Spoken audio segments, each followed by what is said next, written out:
যে এই ধরনের একটা অনুষ্ঠান আমি প্রায়শই বলতাম। আমাকে বলা হয়েছে যে গত কয়েক বছর ধরে এখানে এই ধরনের ব্যান্ডের যে এখানে যে আয়োজন সেটা করে থাকে। এবং একটু আগে আমরা দেখলাম যে এখান থেকে ত্রিপুরার থেকে যারা বাইরে রিপ্রেজেন্ট করেছে, মেয়েরা ভালো রেজাল্ট করেছে এবং ছেলেরাও ভালো রেজাল্ট করেছে। এবং এটা আমাদের গর্বের বিষয়, এরকম একটা রেজাল্ট ব্যান্ড নিয়ে সেটাও ভাবা যায় যে সিলেবাসের বাইরে, স্কুলের মধ্যে পড়াশোনা এগুলো তো থাকবেই, কিন্তু সিলেবাসের বাইরেও খেলাধুলা তো আছে, কিন্তু এটাও খেলাধুলার একটা পার্ট। আমি মনে হয় যে এই ধরনের ব্যান্ড নিয়ে আপনারা সবাই এখানে এসেছেন। এবং এতে করে আমি আরও যা দেখলাম, এখানে যারা স্টুডেন্টরা আছেন, ছেলেমেয়েরা আছেন, তাদের যে উৎসাহ আমি এখান থেকে দেখতে পাচ্ছি এবং তাদের যে সাজ সজ্জা সেটাও পরিলক্ষিত হচ্ছে। এবং সব মিলিয়ে আমার মনে হয় যেটা একটা সাংস্কৃতিক এবং দলগত কার্যক্রম, সেটা আগামী দিনের আমাদের যে ত্রিপুরা রাজ্যের মান অনেক উঁচুতে তুলবে। এখানে সবচেয়ে বড় যে বিষয়, যে state level inter school band competition 2025, আমার মনে হয় this is not an competition only, it is not a competition. এটার মধ্যে আমরা ব্যান্ড বাজানো বা শেখা এত সহজ নয়, যে এর মধ্যে যে ডিসিপ্লিন, এর মধ্যে যে মানে ইউনিটি এবং তার মধ্যে যে টিম স্পিরিট, সেটা কিন্তু চলে আসে। এবং এটা একটা সৃজনশীলতা, যে একসাথে তালে তাল মিলিয়ে সেটাকে সুর সৃষ্টি করে সবাই, এটা থেকে কিন্তু আমরা আগামী দিন, যে আমি সবসময় সব জায়গায় এক কথা বলি, এখানে মিডিয়া বন্ধুরা আছেন, আমি সবসময় বলি যে the life is not disorder, it is an order, it should be in order.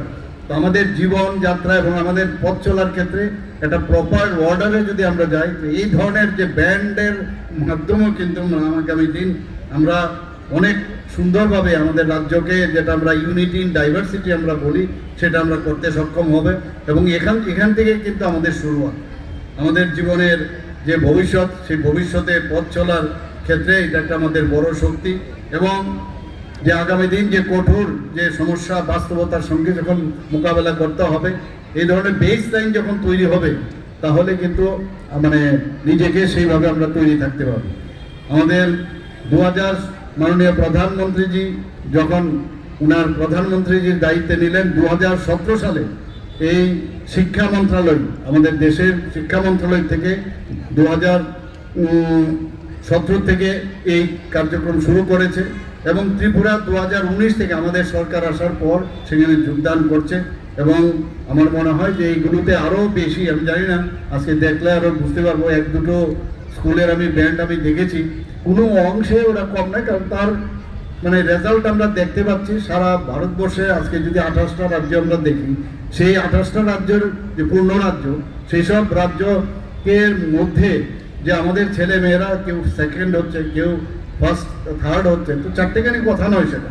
তো আমার মনে হয় সেখানে আরও কীভাবে ট্রেনিং, আরও যাতে একদম প্রথম স্থানে যেতে পারে। আমি শিওর যে আজকে যারা এখানে এই ব্যান্ড সাথে এখানে ওরা পরিবেশন করবে, অনেকে হয়তো বা প্রাইজ পাবে, অনেকে পাবে না, কিন্তু মেইন হচ্ছে এই প্ল্যাটফর্মে সবাই যে যোগদান আজকে করছে। এখানে আমার কাছে যা কাগজ দেওয়া হয়েছে, সেখানে প্রায় 12টার মতো যে স্কুল থেকে তারা অংশ নেবে। বিভিন্ন স্কুল থেকে, সরকারি স্কুল, কেবি এবং নবোদয় স্কুল, প্রাইভেট স্কুল, সব মিলে এটা আমার মনে হয় কালারফুল যে বলে একটা উৎসব, সেটা কিন্তু আজকে আমরা দেখতে পাচ্ছি। এখানে যে ব্রাস ব্যান্ড, মানে ফ্লেক্সিবল সিলিকল যে ব্রিসেল, তার মাধ্যমে যে ব্যান্ড আছে, পাইপ ব্যান্ড এবং অন্যান্য যে ব্যান্ড আছে, এবং সেইভাবে সমান উৎসাহের সাথে ছেলেমেয়েরা এখানে আজকে তার প্রতিযোগিতায় অংশ নিয়েছে। আমরাও সেটা দেখব। এবং আগামী দিন আমার মনে হয় যে এই যে নিজের তাল এবং নিজের সুর মিলে, এটা পুরো দল মিলে আমরা যে একটা সঙ্গীত তৈরি করতে যাচ্ছি, এবং তাতে করে জীবনে চলার ক্ষেত্রে আমরা নিজের জীবনকেও কিন্তু সেভাবে সামনের দিকে এগিয়ে নিয়ে যাব। এতে করে আমরা শৃঙ্খলা, ধৈর্য এবং দলগত সহযোগিতা, এগুলো কিন্তু মানুষের মধ্যে চলে আসে।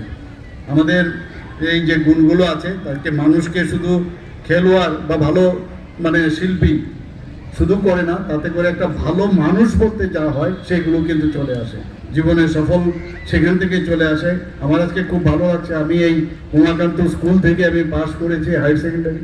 আমার এখনো মনে আছে, আর এইরকম একটা স্কুলের মধ্যে আজকের এই অনুষ্ঠান। তো নিজেকে অনেকটা মানে যখনই এখানে কোনো অনুষ্ঠান হয় তো টু সাম এক্সটেন্ট এখানে কিন্তু আমার একটা অদ্ভুত একটা মানে ফিলিং অফ ওয়েলবিং যেটাকে বলে নস্টালজিক যে বিষয় সেটা চলে আসে। আমরা পড়াশোনা তো করবো, কিন্তু পড়াশোনার সাথেও যদি আমরা এই ধরনের খেলাধুলায় হোক, ব্যান্ড বাজনাই হোক, গান নাটক ইত্যাদিতে যত বেশি যে যুক্ত থাকতে পারবে তত করে সমাজের জন্য যেটাকে বলে যে সব দিক দিয়ে ফিট থাকার যা যা দরকার। আর বিশেষ করে যারা গার্জিয়ান যারা এখানে উপস্থিত আছেন তাদেরকে আমি বলবো, আপনারা যেভাবে আপনাদের ছেলে মেয়েদের উৎসাহ দিচ্ছেন সেটা যেন আরও আপনারা বজায় রাখবেন। এবং তাতে করে আপনার ছেলে, আজকে আমরা ত্রিপুরাতে খুব চিন্তায় আছি যে ড্রাগস নিয়ে, এই ড্রাগ এডিকশন থেকেও কিন্তু তারা মুক্ত থাকবে। এবং এখানে কিন্তু আপনাদেরও দায়িত্ব অনেক বেশি। এবং এখানে আপনাদের যে স্বপ্ন, আমি যারা এখানে গার্জিয়ানরা আছেন সেই স্বপ্নও কিন্তু পূর্ণ হচ্ছে। আমি দেখি আজকাল ত্রিপুরাতে আমাদের যারা গার্জিয়ানরা আছেন এটা কিন্তু প্রায়ই আমি দেখছি জেনারেশন টু জেনারেশন সেটা হচ্ছে, এবং সেটা আগামী দিনেও হবে। যে সেটা আমাদের জন্য অত্যন্ত আনন্দ বিষয় যে চেষ্টা এবং অধ্যবসায় সেটা যদি না থাকে, আমি এখানে আজকে হয়তো আমি প্রাইজ পাবো না, কিন্তু চেষ্টা করতে হবে এবং I will be giving my best সেটা দেখতে হবে। এবং শেখার যে চেষ্টা, আজকাল প্রযুক্তিকে ব্যবহার করে অনেক কিছু শেখা যায়, এবং সেটা আমার মনে হয় একটা আমরা এখান থেকে যারা ছেলে মেয়েরা আছেন তাদেরকে আমি বলবো যে এইগুলো যখনই যে কাজটা শিখবে খুব মনোযোগ দিয়ে করবে, তাহলে আমরা সেরাটা যেটা যদি দিতে পারি, আমরা শীলতাই হোক, শৃঙ্খলাই হোক, আমরা রাজ্যের যে প্রতিভা যারা আছেন তাদেরকে আমরা খুঁজে বার করতে পারবো। বন্ধুরা, আজকে আমি আর বিশেষ কিছু বলছি না, যে ভালো করে সুন্দরভাবে পুরো মন দিয়ে আজকে তোমরা এখানে এই যে ব্যান্ড বাজাবে, এবং সেটা আমার মনে হয় আমরাও আজকে দেখব। সবাইকে এখানে এই পার্টিসিপেশনে যারা এসছেন এবং মঞ্চে যারা আসছেন এবং গার্জিয়ান থেকে শুরু করে অফিসার থেকে যারা আছেন সবাইকে আমি হার্দিক অভিনন্দন শুভেচ্ছা জানিয়ে আমার কথা বলা শেষ করছি। নমস্কার, জয় হিন্দ।